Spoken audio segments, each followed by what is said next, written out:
Bien le bonjour à tous, c'est Sturi, on est parti pour le Sturi Stradamus de l'événement King and Queen of the Ring 2024 qui se tiendra ce samedi 25 mai 2024 à Jeddah en Arabie Saoudite et qui sera diffusé en exclusivité sur le WWE Network à partir de 19h. Retenez l'heure, 19h, c'est l'heure également à laquelle on se retrouvera pour le Live React. L'endroit ne bouge pas, ça sera toujours sur twitch.tv/Sturi316.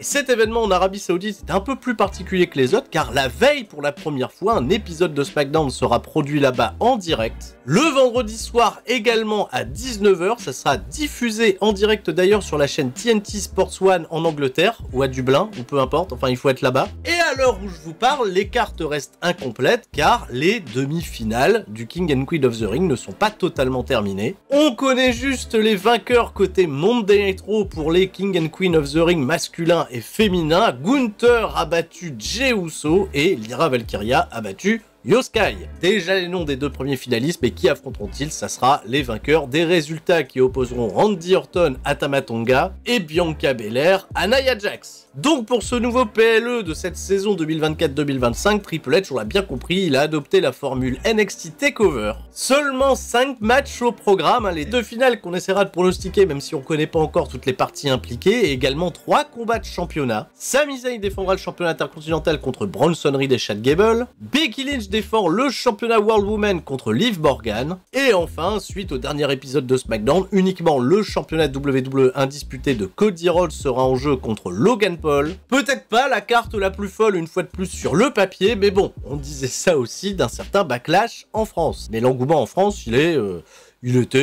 voilà. Le Backlash Blues. À l'heure où on se parle, King and Queen of the Ring, on est encore assez loin d'être sold out du côté de Jeddah. Alors est-ce que c'est Jeddah vis-à-vis de Riyad? Riyad, on a plutôt l'habitude d'avoir des stades en Arabie Saoudite. Jeddah, c'est une arène. Et comme vous le voyez sur le papier, on a encore beaucoup de sections qui n'ont absolument pas été ouvertes par WWE. Malgré des prix attractifs, ça j'en parlais lors du dernier SmackDown Recap, vous constaterez que c'est encore loin d'être totalement à guichet fermé. On le sait bien, WWE, l'avantage de ces shows en Arabie Saoudite, c'est qu'ils sont vendus très cher, que c'est une manne financière très importante pour WWE. Et si vous vous reposiez la question de la durée potentielle du partenariat entre WWE et l'Arabie Saoudite, souvenez-vous qu'en 2017, WWE s'était engagé pour 10 années avec 2 shows majeurs organisés par an, mais il faut tenir également en compte que plusieurs shows n'ont pas eu lieu pendant la pandémie et que ce contrat sera très certainement reconduit, vu l'oseille que ça rapporte, beaucoup d'argent, l'argent. Alors oui, on s'était renseigné, on a même fait la remarque avec certains collègues, en effet, se prendre une place limite au premier rang pour le show en Arabie Saoudite, plus un billet d'avion de Paris pour aller à Riyad, ça pouvait revenir moins cher qu'un premier rang à Backlash. Ah ouais, c'est attractif à l'Arabie Saoudite. Et je terminerai sur une interrogation que se pose les Dirt Sheets, et oui, il n'y a pas de conférence de presse post-show en Arabie Saoudite. C'est vrai qu'il y a eu pas mal de répercussions suite à la dernière conférence de presse du côté de Backlash en France. Ces conférences sont-elles des vrais lieux d'échange où la presse peut poser ses questions, ou sont-elles tout simplement des rencontres? Font-elles partie du show? Doivent-elles rester dans le kayfabe? Ce à quoi, bah oui, à titre perso, je répondrai, il n'y a jamais eu de conférence de presse post-show en Arabie Saoudite, donc c'est peut-être juste une coïncidence. Et il faudra s'attendre très vraisemblablement à ce qu'il y ait bien une conférence de presse post-Clash at the Castle, le prochain PLE de WWE qui aura lieu à Glasgow en Écosse, où il y a une belle petite carte qui pourrait se dessiner, les programmes sont déjà construits en ce sens, puisque vous l'aurez remarqué, absence du champion World Heavyweight en Arabie Saoudite, Damien Priest n'est pas là, on suppose qu'il défendra son titre en Europe contre, le natif du pays, Monsieur Drew McIntyre. Allez, on est parti sur la partie prédiction pronostic. Honneur aux dames avec Becky Lynch qui défend son titre contre Liv Morgan. Un programme qui s'est établi assez naturellement. Becky Lynch, nouvelle championne suite à la blessure malencontreuse de Rhea Ripley, a remporté une bataille royale pour devenir la nouvelle championne. La dernière catcheuse qu'elle a éliminée dans cette bataille royale, c'est nul autre que Liv Morgan. Liv Morgan a demandé son title shot, elle l'a obtenu, estimant qu'elle méritait avoir cette opportunité puisque c'est elle qui a blessé Rhea Ripley et qui a permis à Becky Becky Lynch d'avoir ce nouveau sacre. En weekly, les deux catcheuses se sont cherchées, Liv Morgan a clairement pris le penchant heel dans son personnage en commençant son fameux Liv Revenge Tour. On la sent désormais avoir beaucoup plus d'assurance, elle a eu une bonne chimie sur ses précédentes rencontres face à Becky Lynch, donc je m'inquiète pas pour la qualité du match qui peut être très intéressant, c'est cette statistique. Becky Lynch n'a jamais perdu le moindre combat contre Liv Morgan, mais bon, elle a toujours affronté une Liv Morgan qui était perçue comme une underdog, pas comme une opportuniste. Il y a un petit peu de subtilité en ce moment avec Liv Morgan et son rapprochement suggéré du Judgment Day, très certainement pour faire chier une certaine Rhea Ripley pendant sa convalescence. Est-ce que ça pourrait avoir une incidence sur ce combat de championnat? Eh ben j'ai envie de mettre ma petite pièce dessus, d'ailleurs ce serait pas inintéressant. De donner une opportunité à Liv Morgan de remporter ce titre, de pouvoir écrire de nouvelles choses, parce qu'une défaite contre Becky Lynch peut-être la replacerait un peu plus bas dans la carte. Alors qu'une Liv Morgan championne lui assurait un programme plutôt prestigieux contre Rhea Ripley à son retour de convalescence, qui n'est toujours pas véritablement estimé. Et ben j'ai envie de jouer la carte du risque justement, c'est un scénario qui me plairait plutôt bien. Je pronostique une victoire de Liv Morgan assez crade. Si Rhea Ripley n'est pas de retour, on peut très bien broder, même jusque SummerSlam, pour pouvoir construire encore un peu plus du Becky Lynch-Liv Morgan, surtout si la chimie opère bien entre les deux femmes. Ce qu'il faudra pas oublier, c'est que celle qui remportera le Queen of the Ring aura également potentiellement sa chance pour ce championnat. Côté Monday Night Raw, c'est Lyra Valkyria qui va représenter la branche qui en plus de ça a une relation affichée avec Becky Lynch, qu'elle considère comme sa mentor, du Liv Morgan, Lyra Valkyria. Je pense pas que ça soit non plus un programme déconnant pour l'avenir. Changement de registre, on va passer sur le championnat intercontinental. Sami Zayn défend contre Chad Gable et Bronson Reed. Avec Chad Gable, vous l'aurez compris, le problème est personnel. Chad Gable qui n'a pas digéré le fait que Sami Zayn, déjà dans un premier temps, lui vole son moment à WrestleMania. Un WrestleMania qui lui a permis en plus de ça de battre Gunther après ses 666 jours de règne. Sami Zayn a donné l'opportunité à Chad Gable, il a remporté la victoire et derrière, Chad Gable a pété un câble. Il n'a pas supporté que Sami Zayn communie avec sa famille. Et depuis, on a un Chad Gable qui arbore un personnage totalement arrogant, prétentieux, assez pervers, et qui n'hésite pas en plus de ça à maltraiter les membres de son académie, les pauvres Maxine Dupri, Akira Tozawa et Otis, qui pourra avoir un rôle clé dans cette rencontre. Un Otis qui en plus de ça a permis à Chad Gable de remporter une victoire sur Sami Zayn dans un combat où le titre n'était pas en jeu. Il y a de la place pour une excellente narration et il y a fatalement un autre élément qu'il ne faudra pas oublier, là c'est l'aspect beaucoup plus business, Bronson Reed, qui a affiché ses ambitions d'aller chercher le championnat intercontinental déjà depuis de nombreux mois. Il va clairement se positionner comme l'homme très dangereux de cette situation. C'est un combat triple menace, je le rappelle, donc pas de disqualification, c'est pour ça, pensez vraiment à Otis. Et pensez, je ne sais pas, également à des mecs comme les Creed Brothers, qui se sont affichés ces dernières semaines comme des gens assez proches de Chad Gable. Alors oui, si le cœur devait parler, Sami Zayn en Arabie Saoudite, il joue quasiment à domicile. Il y a une énorme connexion avec le peuple saoudien et l'actuel champion intercontinental, mais pourquoi on n'irait pas mettre de la bonne grosse huile des familles? Et le Chad Gable actuel, justement, il me plaît beaucoup, et pour le consolider, pourquoi pas enfin le récompenser avec ce championnat intercontinental, le mettre enfin dans les bottes d'un potentiel Kurt Angle-like, surtout que ça commence à prendre avec le public, qui chante You Suck sur son thème d'entrée, ça c'est quand même pas banal. À partir de là, on peut écrire, je pense, de sacrées dingueries pour les weekly à venir, et Chad Gable, vous pouvez lui donner plein d'affiches très intéressantes. Imaginez juste un instant, Chad Gable, Ilya Dragunov, ça, voilà, ça je vous le donne, c'est cadeau. Mon pronostic ira donc sur une victoire de Chad Gable, et ouais, déjà 2 changements de titre dans mes prédictions, pas banal.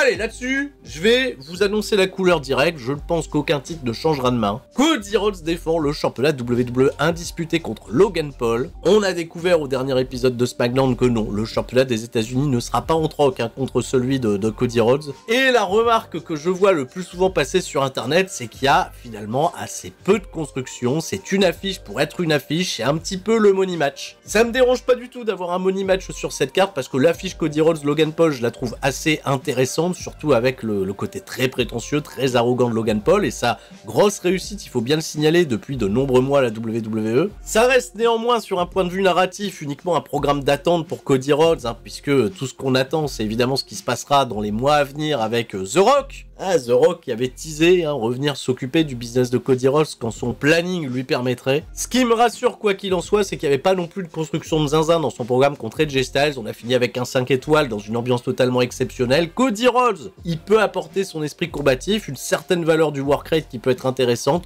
juste pour voir un bon match de catch entre les deux, je dis oui. Il y aura fatalement des moments d'injustice où Logan Paul va chercher à gruger avec le poids américain, avec son entourage. Cody Rhodes sera une fois de plus super Cody Rhodes et remportera la victoire, c'est ma prédiction et je m'attends vraiment à ce que ça soit bien. On ressortira très certainement de ce combat satisfait.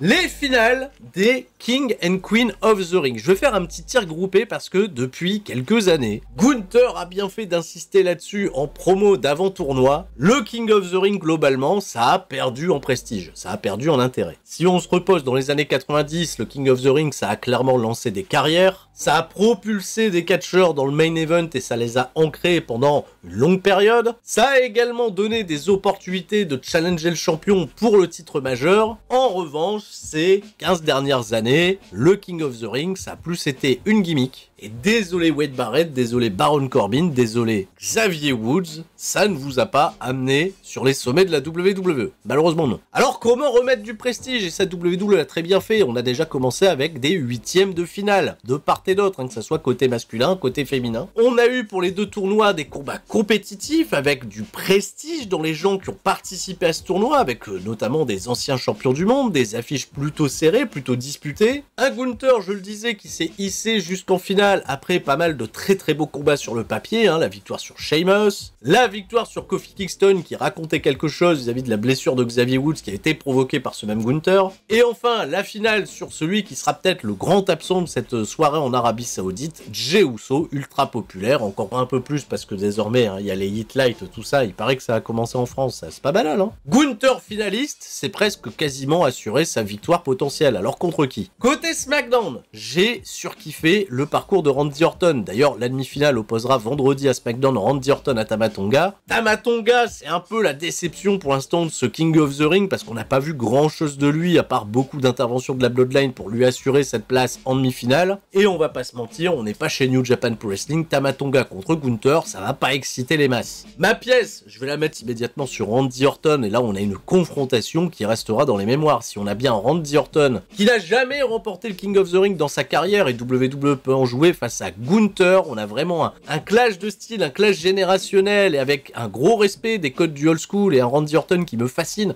dans sa manière de raconter des matchs, dans sa psychologie de ring. Face à un Gunther, ça peut être révolutionnaire, hein, mais oui, un Randy Orton, là tu vas te manger des atémies, alors peut-être qu'il est preneur, peut-être que Randy Orton, il s'est dit allez, les gros parpaings là que met dans la poitrine Gunther, ça peut m'intéresser, ça peut me motiver et vous prouver que j'ai pas aussi mal au dos que ça, allons-y les amis, je pense qu'on a un banger 5 étoiles potentiel sur le papier. Et je vais pronostiquer une victoire de Gunther, bien sûr, hein, qui profitera le crime à la fin. Bah Gunther, hein, qui ira se positionner d'ici Bash in Berlin sur la title picture. Hein, il n'a pas perdu le titre intercontinental pour enfiler des perles celui-là. Et enfin je terminerai côté féminin parce que là ça reste beaucoup plus ouvert, je le disais tout à l'heure, Lyra Valkyria, un peu à la surprise générale, s'est qualifiée jusqu'à la finale. Je m'attendais à ce que ça soit Io Sky, et ben non, Lyra Valkyria, WWE frappe très fort et croit en son projet en provenance de NXT, alors quelque part tant mieux, hein, on a souvent parlé des call-ups NXT un peu loupés de la part de WWE. Face à elle, et ben les options c'est soit Nia Jax, qui pourrait être la grosse menace et positionner Lyra Valkyria dans une position de underdog pour pouvoir créer un exploit encore plus grand que nature, ou alors ce monstre d'athlétisme que vous connaissez qui s'appelle Bianca Belair, qui pourrait à coup sûr donner une finale très intéressante face à Lyra Valkyria sur un point de vue in-ring. Est-ce que ça emballera le public saoudien qui est un petit peu plus friand des affrontements heel-face? Avec tout l'amour et tout le respect que j'ai pour Bianca Belair, je pense que Nia Jax est sur une lancée incroyable. Et juste pour remercier son travail dans cette construction de WrestleMania où finalement elle n'est pas apparue sur la carte, positionner Nia Jax en Queen of the Ring de WWE pour aller la faire feuder derrière face à Bayley du côté du show bleu, et bah oui, ça sera même mon pronostic final, une victoire de Nia Jax face à Lyra Valkyria. Je ne m'attends pas à un match exceptionnel, je peux même vous dire, hein, je pense qu'il y aura pas mal d'injustice dans le combat, même si Nia Jax elle a l'avantage physique. Je pense qu'il y aura plus d'opportunités en écriture pour les semaines à venir côté SmackDown avec une Nia reine, et ouais, la reine Nia, la reine, carrément la reine, hein. Et parlons de reine, faudra pas non plus occulter totalement un retour potentiel dans les semaines à venir d'une certaine Charlotte Flair, alors c'est pour ça que j'aimerais bien voir la reine Nia Jax du côté de SmackDown et d'avoir une reine tout simplement du côté de SmackDown pour pouvoir surfer là-dessus au retour de la vraie reine, Charlotte Flair, qui n'a jamais été Queen of the Ring. D'ailleurs. C'est tout pour moi, pour mes prédictions, pronostics, Stradamus de King and Queen of the Ring. Pour information, on se retrouvera ce soir, ce jeudi soir à partir de 21 h pour également prédire la carte de AEW Double or Nothing qui aura lieu, elle, dans la nuit de dimanche à lundi. 2 h du matin en pay-per-view sur Thriller TV, d'ailleurs rediffusé le lundi, non pas suivant mais d'après, sur la chaîne Warner TV Next, et en plus de ça, commenté en français par Norbert Feuillant et Alain Mistrangelo. Comme vous l'aurez compris, c'est un gros week-end catchesque. Sur ce, je vous souhaite à toutes et à tous de passer une excellente soirée. On se retrouve demain soir également sur twitch.tv/Tuerie316 pour les débuts de MyGM, la nouvelle saison du multivers en compagnie de Monsieur Hawking, Trafalgar et Univers Catch. Des gros bisous à tous et je vous dis à la prochaine, c'était Sturie. Et tout le monde, reste fort. Ciao, bye bye. Ah, et oui, c'est un show en Arabie Saoudite, alors l'outro, vous la connaissez déjà. Ah